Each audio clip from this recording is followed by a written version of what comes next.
आवाज आ रही है ना सभी के पास?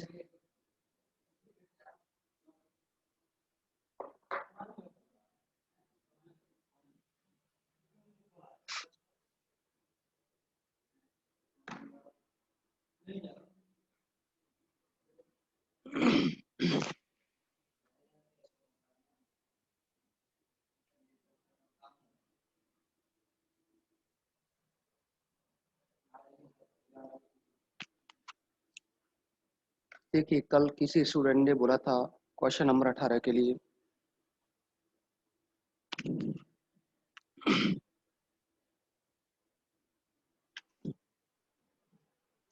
आज क्या है, अगला चैप्टर स्टार्ट करेंगे। फिर भी एक क्वेश्चन को बता देते हैं।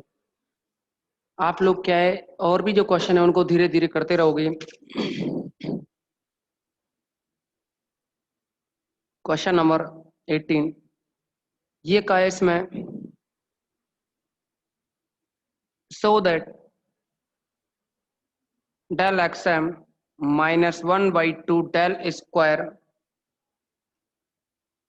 एक्स की power m +1 × 3/2/4 del cube x m -135/246 del 4 x m, और ये m टर्म्स तक है।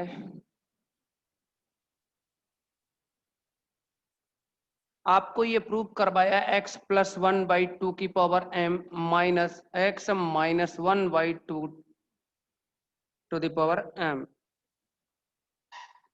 अगर हम इसमें से LHS लें,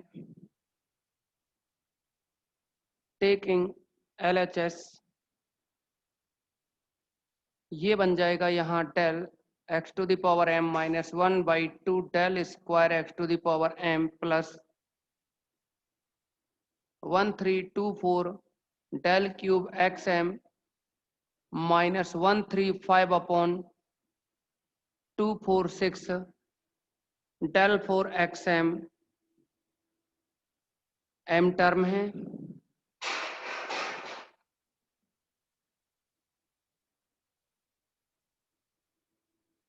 अब आप इसमें एक तो अगर हम डेल को बाहर निकालें और एक एक्स की पावर m को राइट साइड में बाहर निकालें, तो डेल तो लेफ्ट में ले लिया है और x की पावर m को राइट में लें बाहर, x की पावर m को बाहर निकालें, तो यहाँ रहेगा 1 - 1/2 del +13/24 del square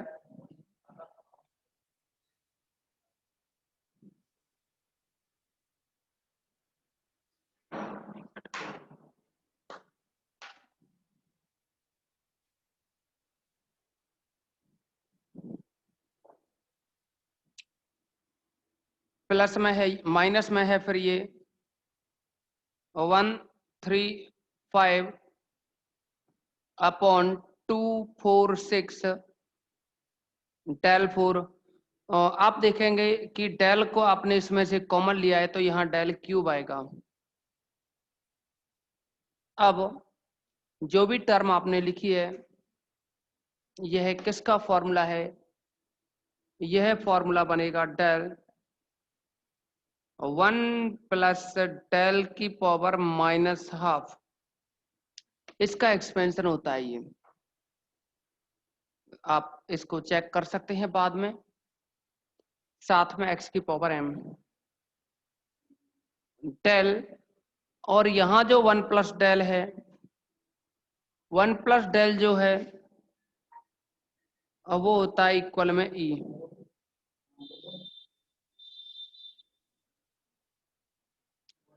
del 1 plus del को हम e लिखेंगे, e की पावर माइनस 1/2, साथ में x to the power m। ये डेल है।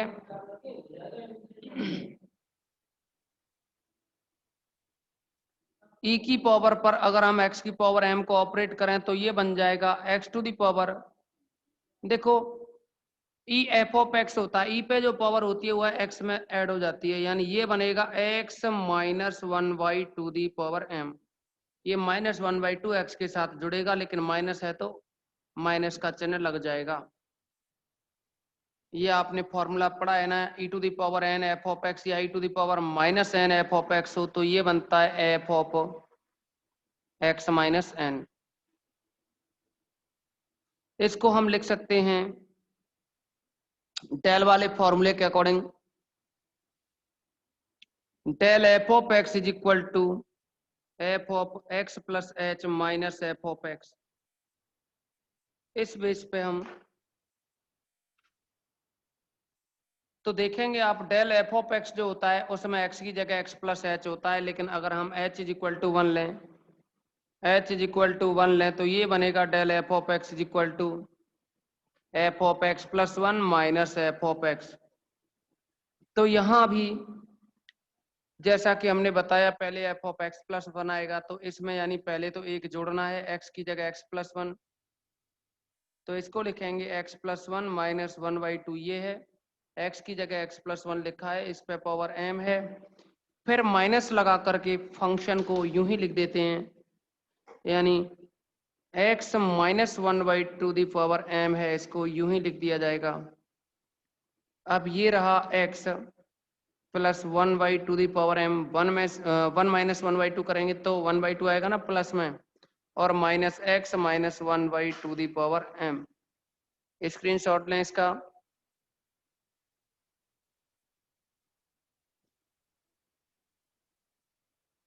आप लोग इनके क्वेश्चनों को करते रहो, धीरे धीरे जितने भी हो जाएं आपसे।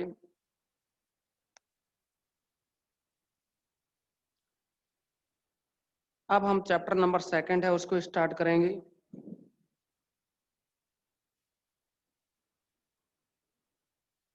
चैप्टर नंबर 2 में एक तो होता है इंटरपोल्यूशन और एक होता है एक्स्ट्रापोल्यूशन। समान अंतराल के लिए अंतर्वेशन।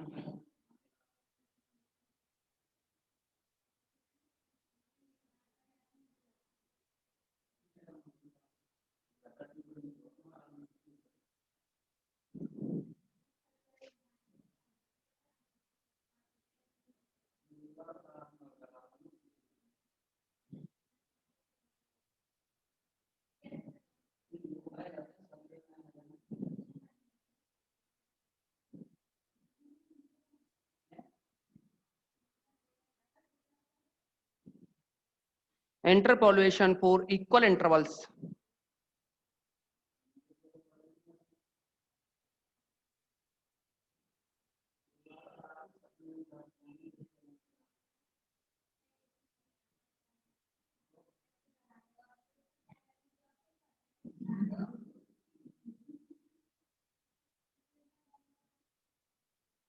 ये है चैप्टर नंबर 2।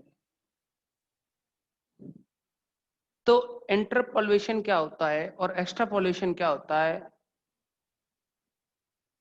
यानी अंतर्वेशन और बहिर्वेशन जिन्हें हम कहें, तो अंतर्वेशन और जो बहिर्वेशन है,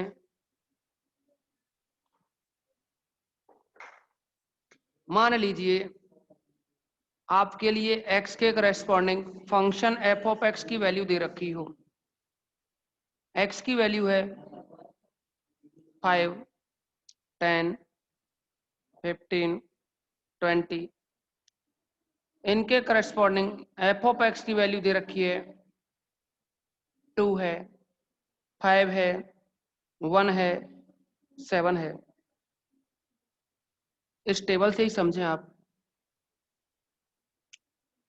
अगर आपसे ये कहा जाए कि x is equal to 6, x is equal to 6, then find f of x is equal to, या x की जगह 6 लिखोगे तो ये कहे कि f ऑफ 6 की वैल्यू फाइंड आउट करो, या आपसे ये कह दे x इज इक्वल टू 7 तो f ऑफ 7 की वैल्यू फाइंड आउट करो, या आपसे ये कह दिया जाए x इज इक्वल टू 19 तो f ऑफ 19 की वैल्यू फाइंड आउट करूं, या आपसे कह दिया जाए x इज इक्वल टू 24 तो इस कंडीशन में f ऑफ 24 की वैल्यू फाइंड आउट करो, x इज इक्वल टू 34 या 35 जो भी है f ऑफ 34 फाइंड आउट करो। जैसा कि हमने आप लोगों को बताया x इज इक्वल टू 6 पर या 7 पर या 19 पर अगर फंक्शन की वैल्यू पूछी जाए तो आप देखेंगे कि इस टेबल में 6, 7 और 19 इस टेबल के अंदर ही होंगे। 6 होगा 5 के बाद, 7 होगा फिर 5 के बाद ही आएगा 7 भी, 19 है वो क्या है 20 और 15 इन दोनों के बीच में होगा। तो हम ये कह सकते हैं कि जो भी वैल्यू हमसे पूछी जा रही है F6 हो या F7 हो या F19 हो, वो इस टेबल के बीच में है। जिन पॉइंट्स पर x यानी x की जिन वैल्यूज पर फंक्शन की वैल्यू पूछी जा रही है आपसे, वो सभी x की वैल्यू इस टेबल में है। अगर ये टेबल में है और इधर देखेंगे 24, 34, ये टेबल में है ही नहीं। टेबल में देखो 20 तक है, 5 से लेकर के 20 तक।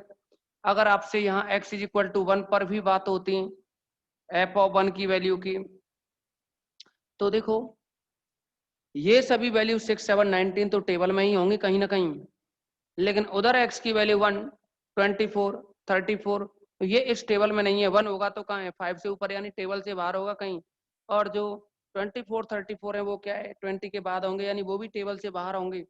तो हम ये कह सकते हैं कि इसमें जो वैल्यू टेबल के अंदर हैं उन वैल्यूज पर अगर हम फंक्शन की वैल्यू निकालें तो ये तो मेथड कहलाता है इंटरपोलेशन यानी अंतर्वेशन, और वे सभी वैल्यूज 1, 24, 34 जो कि इस टेबल के अंदर नहीं है, उन पर अगर फंक्शन की वैल्यू पूछे तो एक्सट्रापोलेशन होता है, अर्थात बहिर्वेशन कहोगे आप।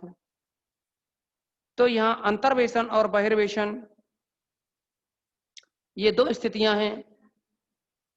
अब अंतर्वेशन बहिर्वेशन की डेफिनेशन की अगर हम बात करें तो ये कह सकते हैं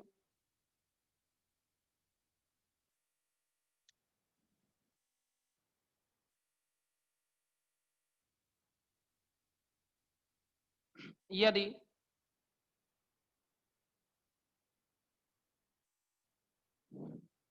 फलन y is equal to f of x,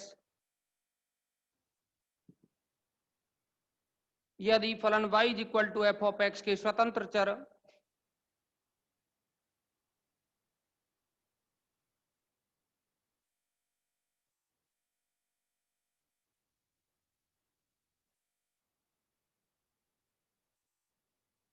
x यानी फलन y is equal to f of x के स्वतंत्र चर x के परिसर के बाहर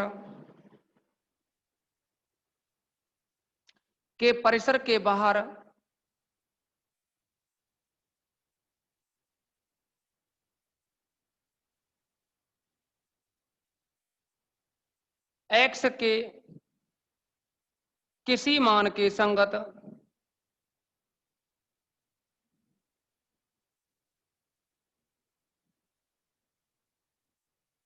f ऑफ x का मान ज्ञात करने की विधि।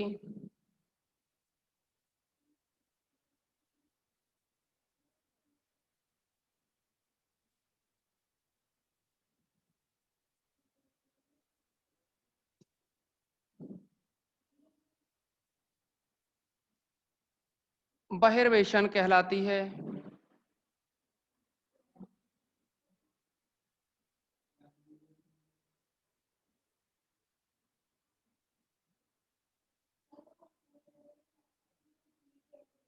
यहां परिसर की बात करें तो रेंज से है।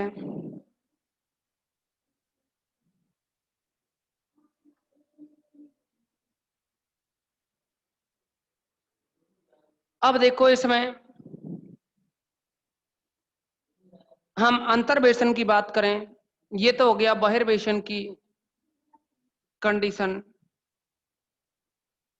सेम इसी तरह से अंतर्वेशन के लिए लिख सकते हैं, यदि y is equal to f of x के स्वतंत्र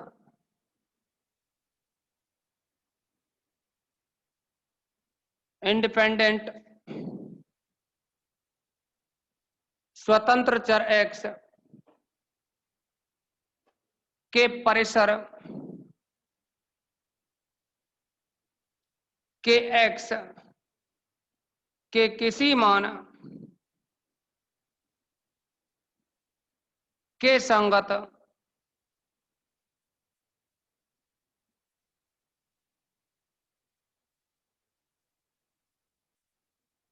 एफ ऑफ एक्स का मान ज्ञात करने की जो विधि है।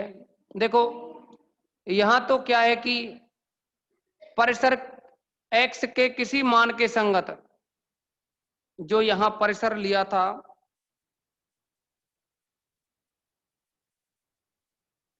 इसके संगत, इसमें एक शब्द जोड़ो, परिसर के बाहर,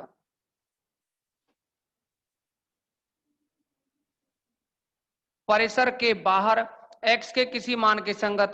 अब यहां बाहर शब्द नहीं रहेगा, यहां एक ही शब्द ये अलग कर देगा इस डेफिनेशन को, कि इसमें तो परिसर के बाहर x के किसी मान के संगत एफ ऑफ एक्स का मान ज्ञात करने की विधि अंतर्वेशन कहलाती है। और परिसर के x, जो ये परिसर है, परिसर x के किसी मान के संगत एफ ऑफ एक्स का मान ज्ञात करने की विधि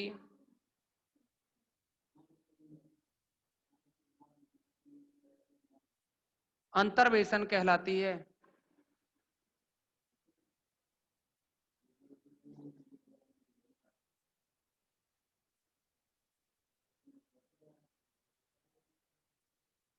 आप इसका स्क्रीनशॉट लेंगे।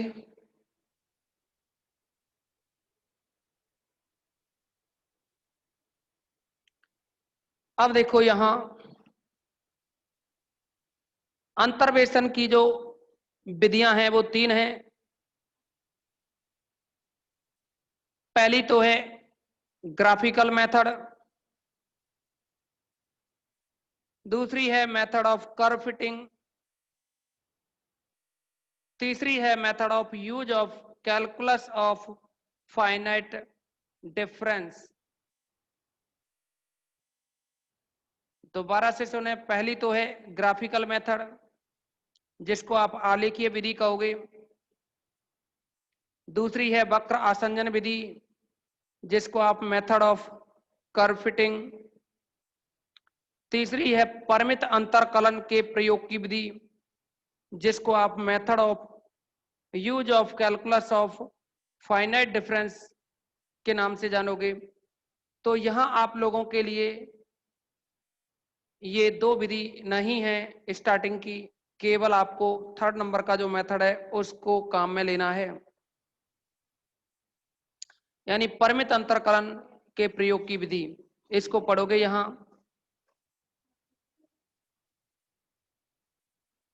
अंतर्वेशन की विधियां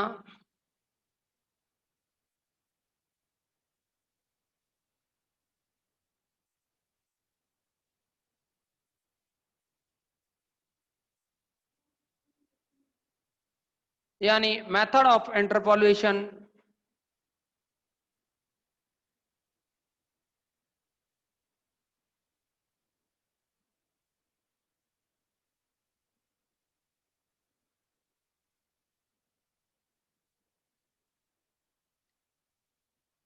तो ये तीन विधि हैं, जिनमें से पहली तो है आलेखीय विधि,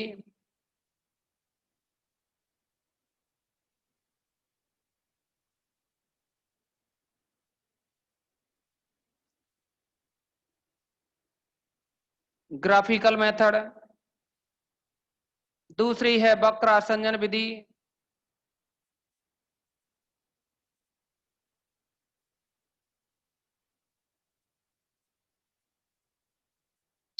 कर्व फिटिंग मेथड दूसरी है, या मेथड ऑफ कर्व फिटिंग के नाम से।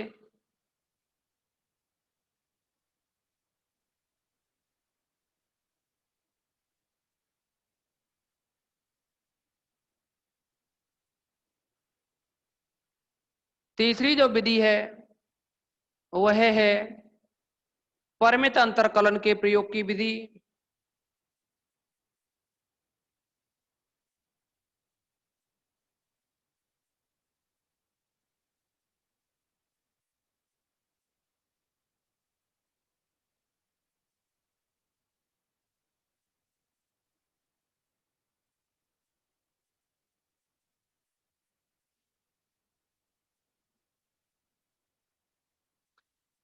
तो आपके लिए क्या है, ये थर्ड नंबर की जो विधि है, यानी जो थर्ड मेथड है, केवल यही है सिलेबस में।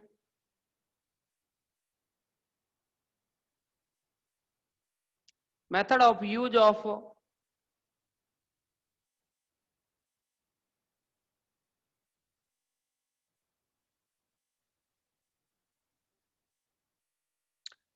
Calculus of finite difference.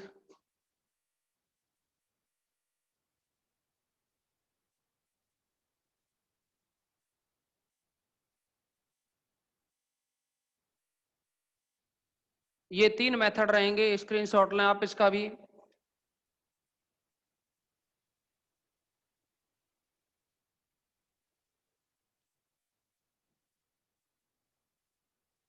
अब देखो इसमें इन तीन मेथडों के अलावा, जैसा कि हमने बताया कि थर्ड जो मेथड है केवल यही आपको काम में लेना है, यही आपके सिलेबस में है।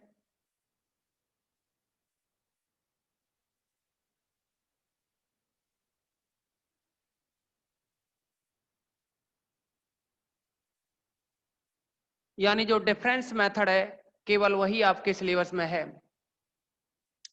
अब देखो जो डिफरेंस मेथड है ना, इसको भी तीन भागों में डिवाइड किया गया है। तो यहां हम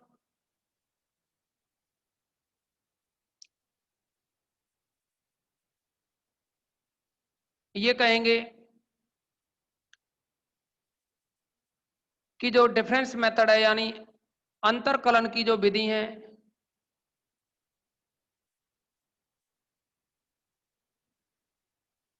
निम्न तीन विधि हैं।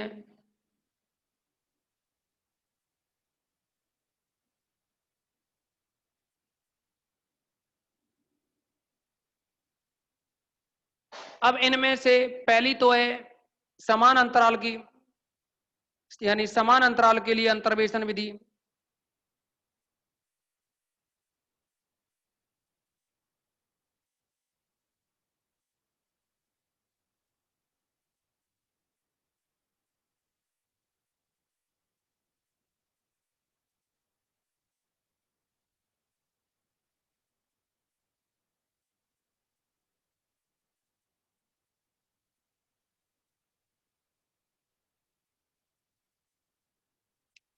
दूसरी है असमान अंतराल के लिए अंतर्वेशन विधि।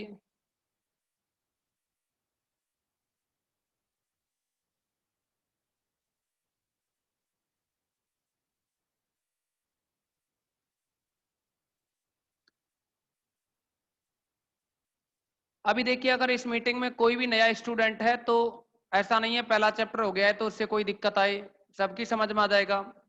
असमान अंतराल के लिए अंतर्वेशन विधि, एक और है केंद्रीय अंतर्वेशन के लिए। तो लास्ट का जो है वो है केंद्रीय अंतर विधि।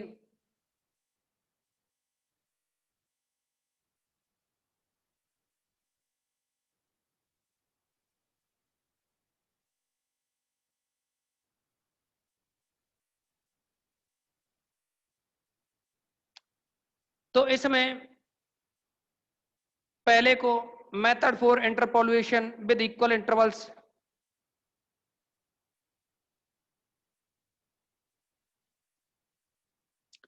Method for interpolation with equal interval,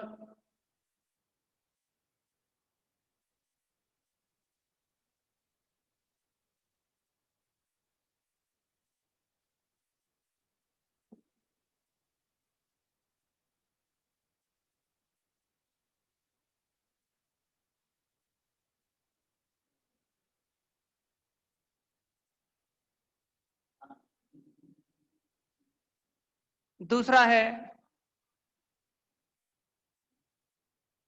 method for unequal interval, या ये लिखें मेथड फॉर इंटरपोलेशन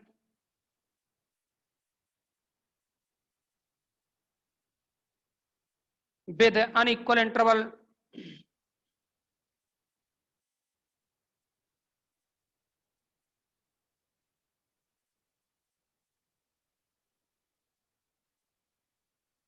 तीसरा है सेंट्रल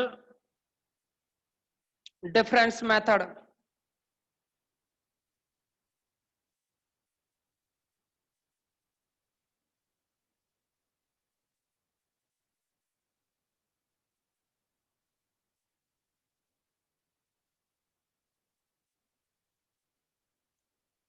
तो आप लोग समझें,